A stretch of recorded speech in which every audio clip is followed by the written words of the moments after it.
नवीन वर्षाच्या स्वागतासाठी मोठ्या संख्येनं सध्या कोकणात पर्यटक आलेले पाहायला मिळत आहेत आणि सध्या समुद्रकिनारे जे आहेत ते या पर्यटकांनी गजबजलेले पाहायला मिळत आहेत। आपण सध्या गणपतीपुळ्याच्या समुद्रकिनारी आहोत आणि आपण या बोटीचा आनंद घेतोय। सध्या मोरिया वॉटर स्पोर्ट्सच्या या बोटमध्ये आपण आहोत आणि बघू शकता की मोठ्या संख्येनं सध्या साहसी खेळाकडे जे पर्यटक आलेले आहेत ते वळलेले पाहायला मिळत आहेत आणि जेटस्की असू दे, बनाना राईड असू दे किंवा ड्रॅगनची सफारी असू दे, या सगळ्यांना या ठिकाणी पर्यटकांनी प्राधान्य दिलेलं पाहायला मिळत आहे। आपल्यासोबत असेच काही पर्यटक आहेत। आता काय सांगाल, कसं वाटतंय या बोटीतून प्रवास करताना? खूप छान वाटतंय। मी सातारावरून आलोय। मी दरवर्षीच 31 डिसेंबरला गणपतीपुळ्याला येतो। नवीन वर्षाला गणपतीचं दर्शन घेऊनच आम्ही सुरुवात करतो। माझ्या कुटुंबाला, माझ्या मुलांना फार चांगलं वाटतं। इथं स्पोर्ट बोट असू दे, पॅरासेलिंग असू दे, प्रत्येक साहसी खेळ खेळायला पण मजा येते।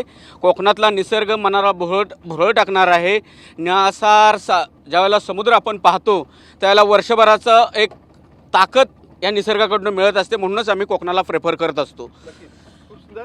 दादा काय सांगाल, काय सांगशील, सध्या काय पर्यटकांची गर्दी मोठ्या प्रमाणावर आहे का? हां आहे, थोडी गर्दी आहे। बरोबर आहे। काय सध्या लोक काय कशाला प्राधान्य देतात? काय स्पीड बोट आहे, ड्रॅगन राईड, डिस्को राईड आहे, पॅरासेलिंग आहे, बनाना राईड आहे, सगळ्यांना आम्हाला प्राधान्य भेटतं।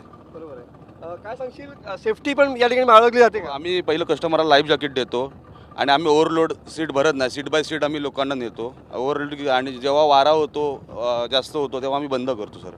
नक्कीच या ठिकाणी बघितलं तर खऱ्या अर्थानं सध्या कोकणाचे समुद्रकिनारे जे आहेत ते या ठिकाणी गजबजलेले पाहायला मिळतात आणि सध्या साहसी खेळांना या ठिकाणी आलेल्या पर्यटकांनी प्राधान्य दिलेलं पाहायला मिळत आहे।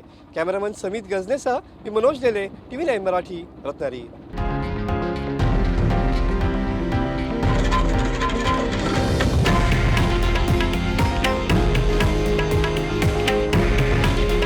हे आहे देशातील नंबर 1 न्यूज नेटवर्क आणि आपण पाहत आहात TV9 मराठी। काळजी तुमची, हित महाराष्ट्राचं।